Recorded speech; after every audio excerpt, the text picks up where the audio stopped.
जैसलमेर के पोखरण में इंद्रदेव की मेहरबानी से 2-3 दिनों से अच्छी बारिश हो रही है, जिसके चलते लोग शहर से 2 किलोमीटर दूर कैलाश टेकरी के नरासर कुंड पर बहते झरने का आनंद लेते दिखाई दे रहे हैं। कहा जाता है कि पांडव जब अज्ञातवास पर निकले तो उन्होंने यहां पर कुछ समय अज्ञातवास बिताया। पश्चिमी राजस्थान में पानी की कमी होने के कारण पांडवों ने यहां पर कुंड बनाया था तथा इसे बरसाती पानी से भरा। तब से यहां बारिश होती है तो पहाड़ियों से बरसात का पानी नरासर कुंड पर गिरता है। पहाड़ियों से गिरते पानी के झरने का अद्भुत नजारा देखने के लिए ही लोग यहां पहुंचते हैं।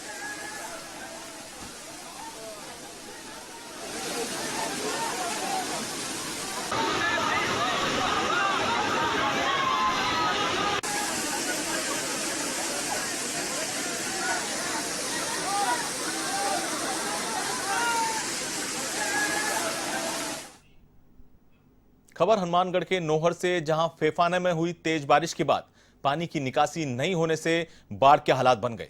जल भराव की स्थिति से निपटने के लिए ग्राम पंचायत की ओर से पानी की निकासी के प्रयास किए जा रहे हैं। वहीं जगह जगह जल भराव की स्थिति बन गई है। इस दौरान कई कुएं जलमग्न भी हो गए।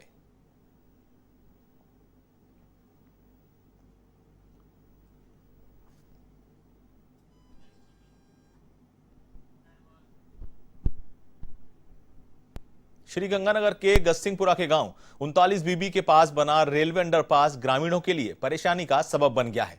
अंडरपास में पिछले 1 हफ्ते से बरसात का पानी जमा है, इससे ग्रामीण यहां से गुजर नहीं पा रहे। गांव में आने के लिए एकमात्र रास्ता यही है। इस कारण ग्रामीण पानी के बीच से जाने को मजबूर हैं। इस समस्या को लेकर कई बार ग्रामीणों ने प्रशासन को चेताया है, लेकिन उनकी कोई सुनवाई नहीं की जा रही।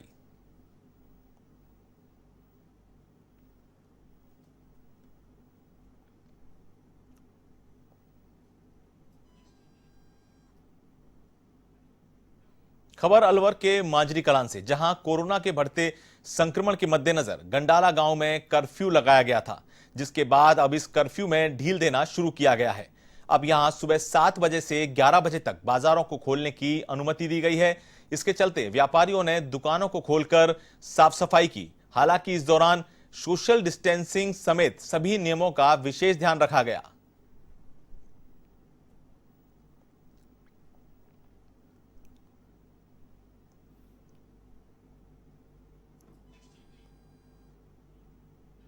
अजमेर के पुष्कर में स्थित ब्रह्मा मंदिर सोमवार से खुलेगा। इसको लेकर अजमेर ग्रामीण एएसपी किशन सिंह भाटी ने मंदिर में व्यवस्थाओं का जायजा लिया। साथ ही मंदिर के कर्मचारियों को आवश्यक दिशा निर्देश भी दिए। इसके साथ ही एएसपी भाटी ने कोरोना गाइडलाइन की पालना के लिए व्यवस्थाएं भी सुनिश्चित की। इस दौरान पुष्कर थानाधिकारी राजेश मीना भी मौजूद रहे।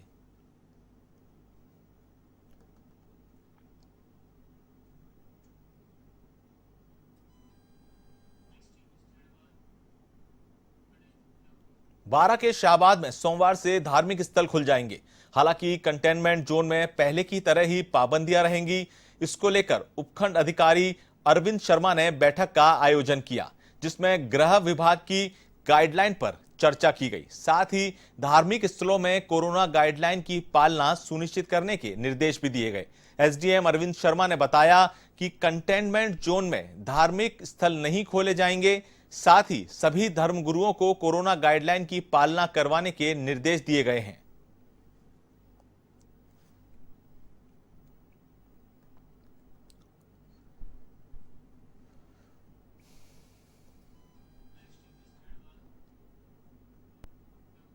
पूर्व डिप्टी सीएम सचिन पायलट के जन्मदिवस पर बांदीकुई के खंडेलवाल धर्मशाला में कांग्रेस कार्यकर्ता विशाल रक्तदान शिविर का आयोजन कर रहे हैं। विधायक जीआर खटाना के नेतृत्व में शिविर को लेकर जन प्रसार किया गया। सोमवार को आयोजित हो रहे शिविर के लिए 30 बेड लगाए गए, जब ताकि एक साथ 30 लोग रक्तदान कर सकें। शिविर को लेकर विधायक जीआर खटाना ने व्यवस्थाओं का जायजा लिया और कार्यकर्ताओं को दिशा निर्देश भी दिए। साथ ही शिविर में अधिक से अधिक रक्तदान करने की अपील भी की। इस दौरान काफी संख्या में कांग्रेसी कार्यकर्ता मौजूद रहे।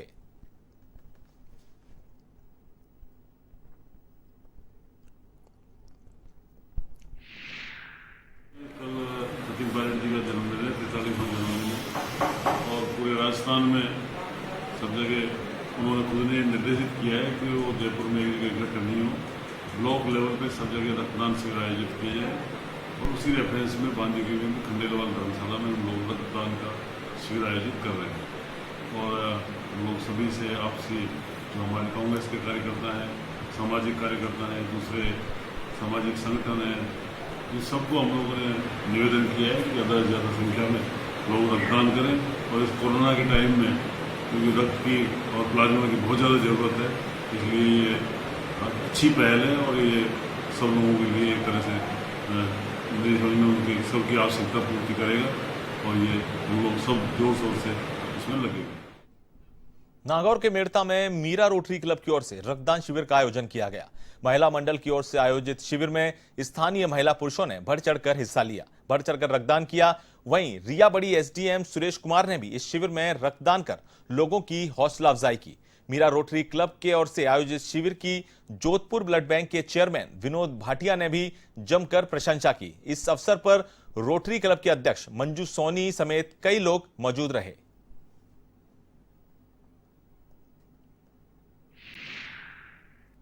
वैसे रोटरी कोई अलग नहीं है, लेकिन मैं ममता जी जो चार्टर प्रेसिडेंट हैं और मंजू जी जो प्रेसिडेंट हैं और पद्मा जी जो सेक्रेटरी हैं, इनके जो प्रयास थे, हम लोगों ने कई कैंप किए होंगे, हमने अनगिनत कैंप कर दिए 2 सालों के अंदर। और विशेषकर कोरोना के अंदर तो आप ताजुब रोटरी ब्लड बैंक ने मार्च, अप्रैल, मई में हर दिन कैंप किए, छोटे छोटे कैंप किए। गाड़ी में हम गए थे, वही गाड़ी हम आज यहाँ पे लेके आए हैं। पर जिस प्रकार का यहाँ पे इन्होंने प्रचार किया इस खून को देने के लिए, वो अभूतपूर्व रहा है।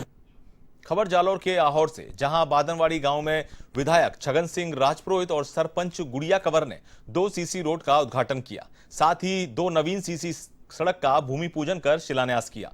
इस दौरान विधायक छगन सिंह राजपुरोहित ने वृक्षारोपण कर पर्यावरण के संरक्षण के प्रति लोगों को जागरूक भी किया। साथ ही विधायक राजपुरोहित से लोगों की समस्याओं को लेकर जन सुनवाई भी की।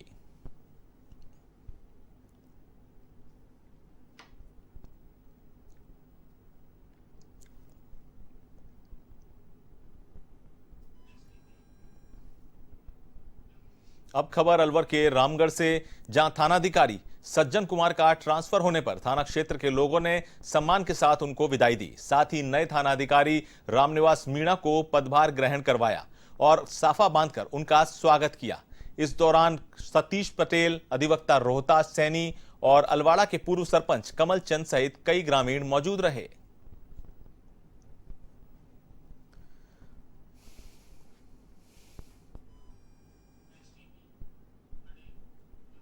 और अब खबर नागौर के पादुकलान से, जहां पुरोहिता सनी गांव में आयोजित कबड्डी प्रतियोगिता का समापन समारोह आयोजित किया गया। इसमें विजेता टीम मेवाड़ा को पुरस्कृत किया गया, साथ ही उप विजेता टीम पुरोहिता सनी के खिलाड़ियों को भी पुरस्कृत किया गया। समारोह में मुख्य अतिथि कालूराम तूतड़ रहे। उन्होंने कहा कि विजेता टीम को निरंतर प्रयास करते रहना चाहिए और हारने वाली टीम को भी कभी निराश नहीं होना चाहिए। वीडियो चालू दियो।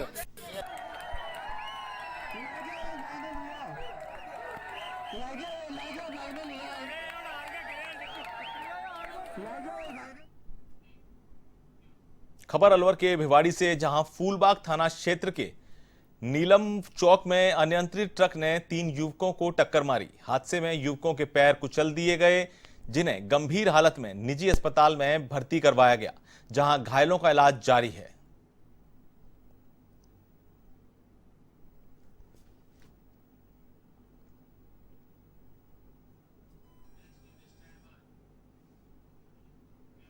झुंझुनू के गुडागौड़जी थाने के सीथल गांव में तेज रफ्तार पिकअप अनियंत्रित होकर पेड़ से टकरा गई। इस हादसे में पिकअप सवार एक युवक की मौत हो गई, जबकि 2 लोग घायल हो गए। इन घायलों में एक की हालत गंभीर है, जिसे जयपुर रेफर किया गया है। जानकारी के मुताबिक पिकअप सवार 3 लोग गुडागौड़जी लौट रहे थे, तभी पिकअप अनियंत्रित होकर पेड़ से टकरा गई। फिलहाल पुलिस पूरे मामले की जांच में जुटी है।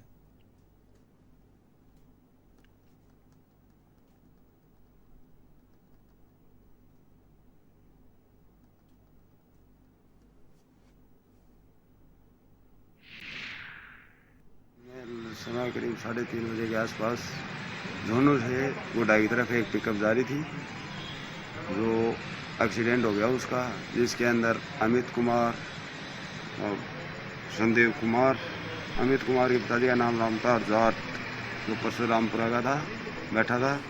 एक संदेव कुमार श्री राम था, एक राजेश कुमार, जो जिनमें से अमित कुमार तो मौके पर ही मृत्यु होना बता रहे हैं। खबर बांदीकुई के चीमापुर गांव से, जहां करीब 10 दिन से निर्माणाधीन भट्टा धराशायी होने के चलते करीब आधा दर्जन मजदूर मलबे में दब गए। सूचना पर बसपा पुलिस मौके पर पहुंची और घायलों को बांदीकुई सीएचसी में भर्ती करवाया। साथ ही पूरे मामले की जांच में जुट गई। आपको बता दें कि बिना एनओसी के अवैध रूप से ईंट भट्टे का जल्दबाजी में दिन रात निर्माण कार्य किया जा रहा था। ऐसे में शनिवार को A1 टीवी ने अवैध तरीके से हो रहे निर्माण को लेकर खबर भी दिखाई थी, लेकिन आला अधिकारियों के ध्यान नहीं देने के चलते बड़ा हादसा घटित हो गया और आधा दर्जन मजदूर घायल हो गए।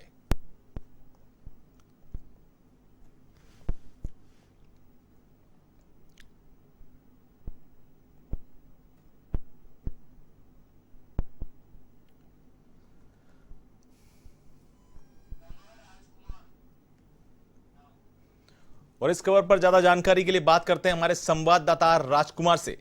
राजकुमार, ये प्रशासन की नाक के नीचे जिस तरह से ये ईंट भट्टे का निर्माण किया जा रहा था और मजदूरों की जान के साथ खेला गया, आगे इस पर क्या कार्रवाई हो रही है? सुधांशु, मैं आपको बता दूं, A1 टीवी ने शनिवार को इस संबंध में एक खबर प्रकाशित की थी कि अवैध भट्टे का निर्माण जोर शोर से हो रहा है जी। पिछले 10 दिन से इस ईंट भट्टे का अवैध तरीके से निर्माण हो रहा था जी। जिसमें ना तो इस ईंट भट्टे को एनओसी प्राप्त थी और जी। ना ही किसी तरीके का कोई सरकार की तरफ से इनको ऑथोरिटी प्राप्त थी जी। जिसके बावजूद भी गलत तरीके से इसका निर्माण किया जा रहा था और निर्माण इस कदर किया जा रहा था कि 10 दिन में इन्होंने जो भट्टे की बनने वाली जो चिमनी है उसको तैयार कर दिया था। उसी का खामियाजा आज इस भट्टे को ध्वस्त होकर के इनको चुकाना पड़ा है, जिसमें 6 मजदूर दब गए हैं और 6 मजदूरों में से 3 मजदूरों की हालत खराब बताई जा रही है। सलमान, इकबाल और खुर्शीद को यहाँ से रेफर किया जा रहा है। एम्बुलेंस यहाँ से लेकर के जयपुर रेफर हो रही है, जयपुर जा रही है। और जो सलमान नाम का जो शख्स है, जो सलमान नाम का जो घायल है युवक, उसकी हालत काफी नाजुक बताई जा रही है। आगे क्या कार्रवाई हो रही है राजकुमार, इसमें प्रशासन क्या कर रहा है आगे?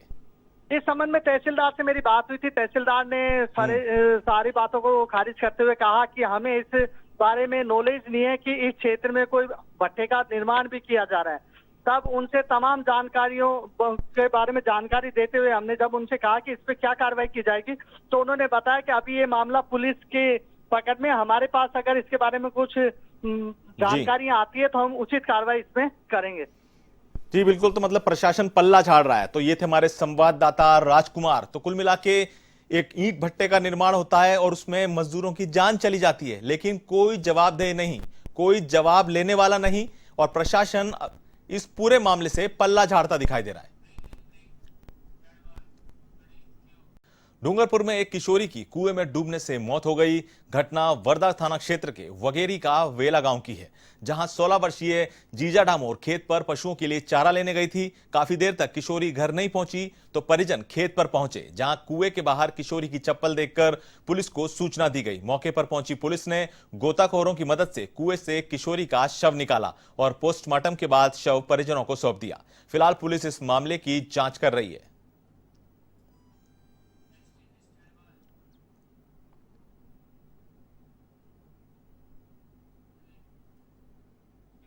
भीलवाड़ा के अकोला गांव में एक विवाहिता की संदिग्ध हालत में मौत हो गई। विवाहिता की मौत को पीहर पक्ष के लोगों ने संदेहास्पद मानते हुए जांच की मांग की है। परिजनों की नाराजगी की सूचना के बाद एसडीएम रिया केजरीवाल, सदर डिप्टी रामेश्वर लाल और थाना प्रभारी मुकेश वर्मा मौके पर पहुंचे और कड़ी मशक्कत के बाद मामला शांत हुआ और पोस्टमार्टम करवाया गया। मृतका के भाई सुरेश कीर ने ससुराल पक्ष पर मारपीट का आरोप लगाया है। फिलहाल पुलिस मामले की जांच में जुटी है।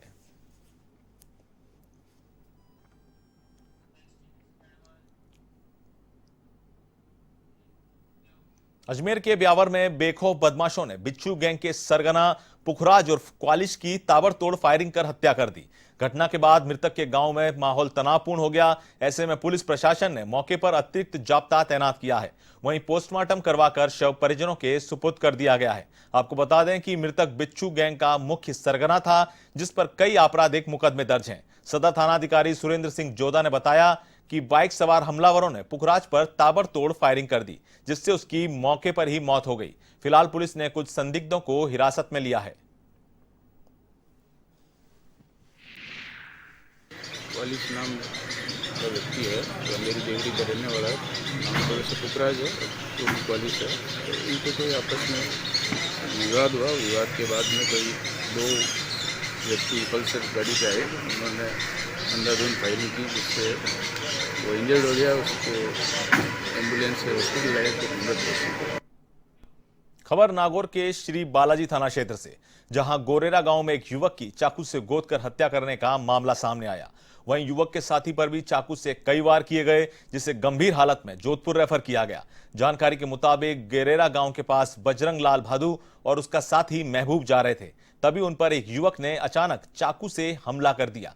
दोनों कुछ समझ पाते उससे पहले ही हमला करने वाले युवक ने उन पर एक के बाद एक कई वार कर दिए और मौके से फरार हो गया। इस घटना में बजरंग लाल की मौके पर ही मौत हो गई, जबकि महबूब गंभीर रूप से घायल हो गया। वहीं मामले की सूचना पर हरकत में आई पुलिस ने चाकूबाजी के आरोपी श्रवण भादु को हिरासत में ले लिया है। फिलहाल पुलिस आरोपी से पूछताछ में जुटी है।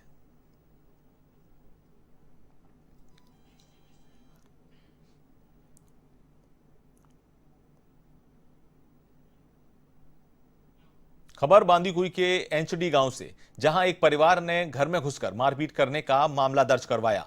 बसपा थाने में दर्ज रिपोर्ट में पीड़ित राजेश मीणा ने बताया कि वे अपनी पत्नी ममता देवी और रिश्तेदारों के साथ अपने घर में बैठे हुए थे, तभी उसकी बहन ने करीब 11 लोगों के साथ मिलकर गाड़ी पर पथराव कर दिया। बसपा पुलिस ने मामला दर्ज कर जांच शुरू कर दी है।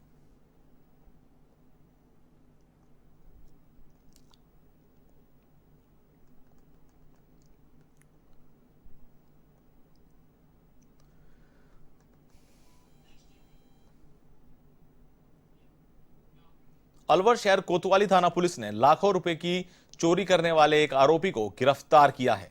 कोतवाली थाने के एएसआई संजय ने बताया कि पिछले दिनों मालाखेड़ा बाजार निवासी एक व्यक्ति के यहां 3 लाख रुपए और जेवरातों की चोरी हो गई थी। इस घटना की रिपोर्ट के बाद पुलिस ने कार्रवाई करते हुए मथुरा निवासी रणवीर सिंह को गिरफ्तार किया है। पकड़े गए आरोपी से 45,000 की नकदी और जेवरात बरामद किए गए। पकड़ा गया आरोपी पीड़ित का रिश्तेदार है, जिसने रेकी कर चोरी की वारदात को अंजाम दिया।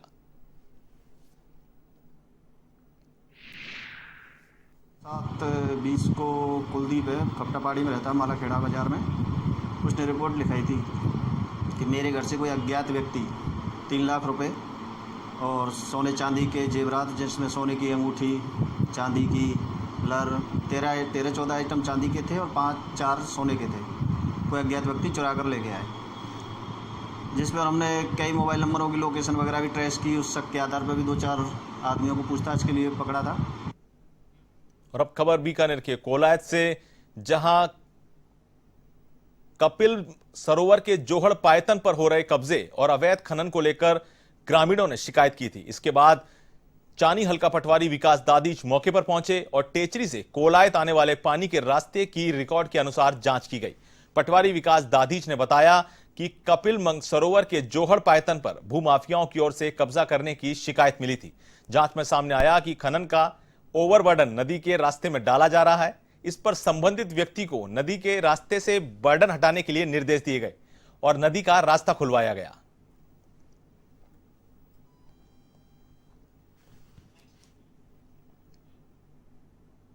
नागौर के मकराना स्थित काशीनगर गांव में शहरी सीवरेज का पानी छोड़ा जा रहा है। इसको लेकर ग्रामीणों ने कई बार शिकायत की, लेकिन समस्या का समाधान अभी तक नहीं हुआ।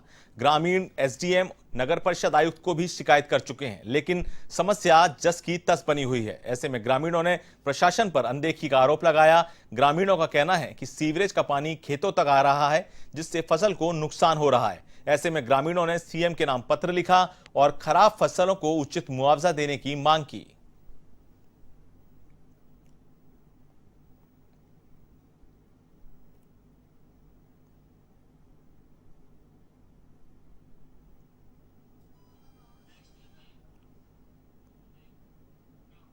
श्रीगंगानगर के घड़साना में जिला परिषद सीईओ टीना डाबी पहुंची।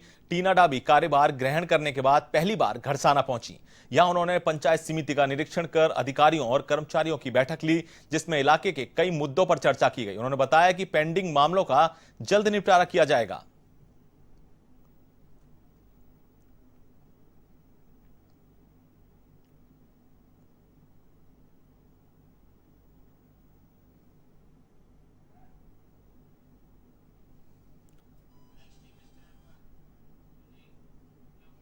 बीकानेर के लूणकरसर में स्थित देश की प्रथम जैतून रिफाइनरी में इस सेशन का एक्सट्रैक्शन कार्य शुरू हो चुका है।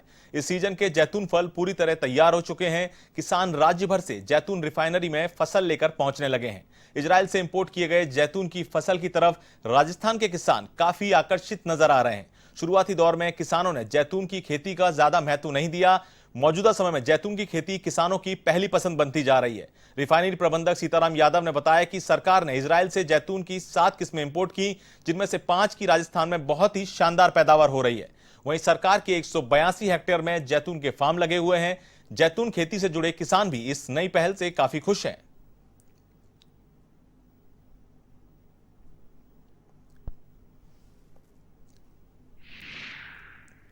अपने लूणकरसर में ऑलिव का तेल निकलवाने के लिए। ऑलिव का किसान हूँ, पिछले 6 साल से ऑलिव के पौधे लगा रखे हैं।